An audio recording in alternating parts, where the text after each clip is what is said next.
બોટાદની અંદર જે નિર્દોષ લોકો ઉપર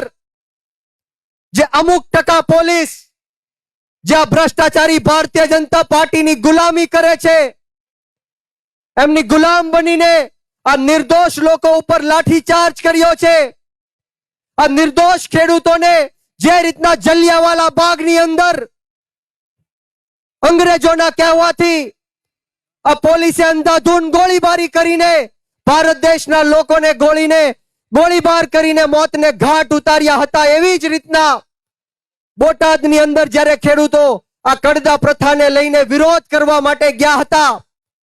ત્યારે આ પોલીસના ઈશારે, આ ભાજપના ઈશારે હળદર ગામને ચારે બાજુથી ઘેરીને ખેડૂતો ઉપર જે લાઠીચાર્જ કરવામાં આવ્યો, ટીયર ગેસો છોડવામાં આવ્યા, હાથ પગ તોડી નાખવામાં આવ્યા, લોહી લુહાણ કરી દેવામાં આવ્યા,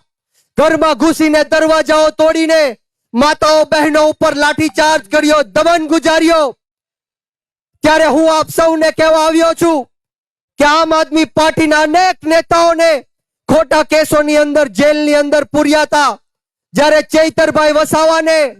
ખોટા કેસમાં જેલની અંદર 80 કરતા પણ વધારે દિવસોથી બે વાર જેલમાં પૂરવામાં આવ્યા હતા, ત્યારે આઈના જ ભાજપના આદિવાસી નેતાઓ એવું કહેતા હતા કે હવે ચૈતર વસાવા ક્યારેય બહાર નહીં નીકળી શકે, ચૈતર વસાવાનું રાજકીય જીવન ખતમ થઈ ગયું,